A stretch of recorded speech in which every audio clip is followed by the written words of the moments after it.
Hello and welcome to WTO Forum. Our topic today, the role of national parliaments in the workings of the World Trade Organization. While it's true that international trade agreements are negotiated and agreed at multilateral level, their legitimacy flows from the fact that they are written into law by national parliaments. So, parliaments have a key role in providing the legal underpinning for WTO agreements. But can that role be expanded? What is the role of parliaments in the broader context of WTO activity? Should it be expanded, and how can that take place? We're very fortunate to have with us today two parliamentarians with great knowledge of trade. We have Usama Al-Kurdi, a member of Saudi Arabia's Shura Council, and Senator Donald Oliver, chairman of the Canadian Inter-Parliamentary Union. Gentlemen, welcome to you both. Thank you very much. Mr. Al-Kurdi, let's start with you. The current role of parliamentarians in the WTO activities, is it something that can be enhanced, or is it satisfactory as it is? Well, it's first of all, let me say that it's always nice to be in Geneva and in the WTO to interact with the organization, interact with the ambassadors in the organization, and to interact with parliamentarians from other countries. This kind of interaction is important not only because it will eventually lead to the support the parliamentarians will give to the agreements of the WTO, but it's also extremely important as it relates to the transfer of knowledge between the parliamentarians. Between themselves and also between them and the WTO. The end result is, in my opinion, is positive for everybody involved, and of course will definitely enhance the role that the parliamentarians will play later on in the stage of approving these the agreements, and it makes them an integral part of not only what is happening now, but also in possible future plans for the WTO beyond the Doha round. Senator Oliver, your thoughts? Well, the WTO really needs to have a parliamentary dimension to its activities, and Pascal Lamy understands this, and as recently as earlier today, he has said that the Doha round really cannot be completed without the help and the assistance of parliamentarians globally. There's only one organization in the world that represents the parliaments of the globe, and that's the Inter-Parliamentary Union. And right now there are more than 150 countries that are members of that union, and with this union we can actually help build a parliamentary dimension to the WTO that it needs. And there are many fundamental things that the IPU and parliamentarians can do to assist and aid the WTO in doing its work. For instance, the parliamentarians should be monitoring on a daily basis the activities of the WTO. There should be an exchange of information about what parliaments are doing in relation to trade and other aspects of the trade agreements with the WTO. In addition to that, the parliamentarians through the IPU should be using the opportunity to urge certain particular activities of the WTO that will comply with the things that parliamentarians will need when, as Mr. Al-Kurdi has said, when it comes time to pass the enabling legislation to put into effect the things that the negotiators do, it'll be great if the parliamentarians understand the process better. So those are some of the things that are really a part of the relationship between parliamentarians and the WTO. There are some very specific points raised by Senator Oliver there. Mr. Al-Kurdi, do you see your parliament, your parliamentarians, lawmakers in Saudi Arabia taking a more active role in WTO work, the Doha round, and other elements? Thank you, Keith. That's a very good point. It brings to mind an interesting experience in Saudi Arabia when we were voting on the agreement for Saudi Arabia's accession to the WTO almost 6 years ago.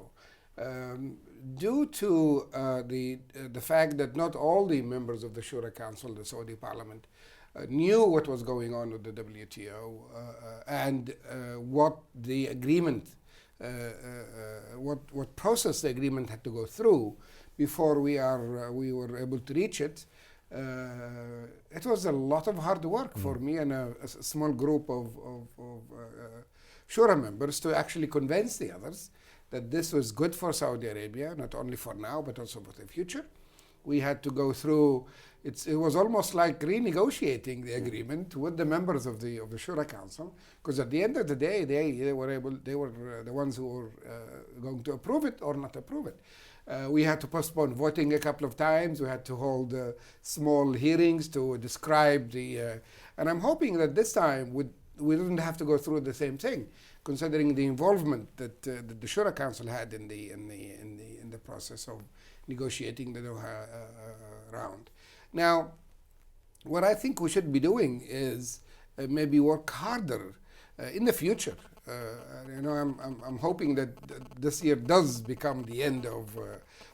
Dan is quite involved in the process, but the end of the Doha round this year, and hopefully we would immediately start another round, because there is no end to how we can progress international trade. And I'm hoping that in this process we would, in the current process of the conference, the conference of parliamentarians on the WTO, that we would evaluate the work of the conference in the past few years, would work on improving the process for the next round, so that at least it wouldn't take 10 years.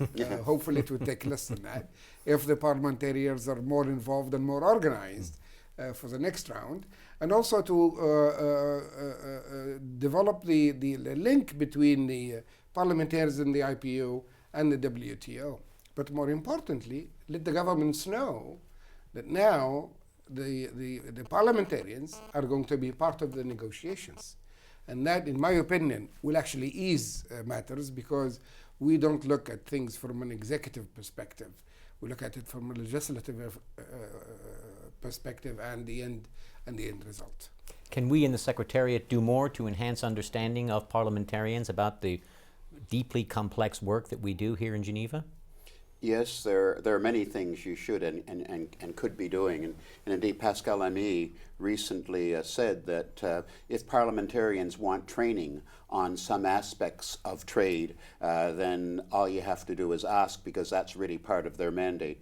But I should say this, that the Inter-Parliamentary Union, again, which is the largest group of parliamentarians in the world, over 150 countries, it is now going to do a self-assessment of its relationship with the WTO.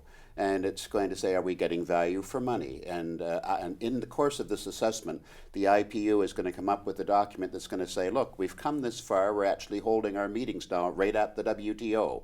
What are some of the next steps that we as parliamentarians can take to add value to what the WTO is doing? So that's the next major step for the parliamentarians.